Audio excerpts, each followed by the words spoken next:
in general, when you've been ill, there's almost always some change to your, not just well-being, but your physical appearance. Some cancers are very visible, some are not so visible. In a visible kind of illness, visible cancer, it can be seen as a double-edged sword. The public may recognize a problem, they may be sympathetic, but then again they may be avoidant, they may be having different reactions. Did you notice an issue for yourself and what it does to your confidence about changes in appearance? I think obviously the cancer that I had is a very female cancer, and obviously, you know, women's feelings about their bodies and things like that. We're all what we are. I had some good news in the way that I thought that my scar, I didn't have a mastectomy, I had two wide excisions where they take pieces out of the breast to clear the cancer down. So in some ways people would say, oh, that is not as bad then as having a mastectomy. But I think in some ways it can be worse, because obviously these days if you have a mastectomy and they can do work afterwards and put a prosthesis in and do like reconstruction, it actually looks, to all intents and purposes, like equal breast shape, size, and you know, you can wear revealing tops and things like that. My actual scars from my surgery were quite high up, and that was quite distressing for me for quite a long period of time. I veered between feeling grateful for still being here and not losing a breast, and being angry and embarrassed and a bit bitter about, you know, something that I'd got on show. And also, you know, obviously I was married at the time. I was a little bit awkward about undressing in front of anybody, and obviously it affects mentally how you feel about yourself, your persona.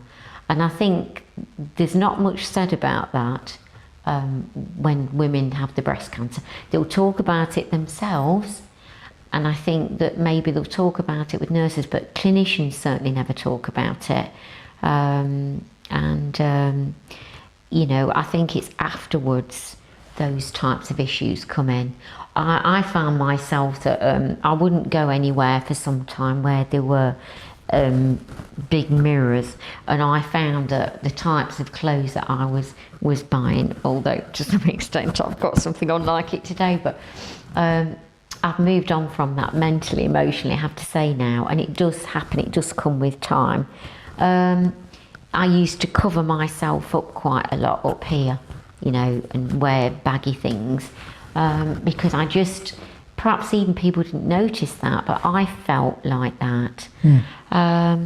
The other strange thing that happened around the feelings about yourself and physical change in appearance was that, you know, I got really upset once. I went into Marks and Spencer's, and remember, I wasn't a lady that had got prosthesis or anything. It was just uncomfortable to wear my normal bras that I'd always worn, and you know, post-surgery. And I remember good old Marks and Spencer's, they'd got rows of post-surgery bras, and I thought, oh, good old Marks, you know, thank you for thinking of us women that have gone through this, because it's such a thing that you take for granted. And you don't want to look all matronly. You're still a woman, you're still feminine, you still want pretty things, you still want to feel attractive for yourself even. I'm not saying you want to look like something out of a glamour shop, you just want to feel how you did. And very important, I think, especially with women that have had mastectomy. And you know, I had a friend who did have a mastectomy on her breast, and to this day she's never had the reconstruction. She came to terms with her physical appearance very well, but for her it was more of a pain thing. She didn't want to put herself through the pain of having an operation, of reconstruction, everything that involved mentally. So in a way I really applauded her. I felt a bit of a coward, I felt a bit of a fraud really, that my surgery was bad enough, but it wasn't as bad as hers. So you do get some very strange thoughts around that and how you deal with it. But, you know, as I say, you just learn, life moves on, and gradually those feelings, I think you adapt. You know, it's a bit of an animal thing really. You start to adapt to some of the things that are happening to you.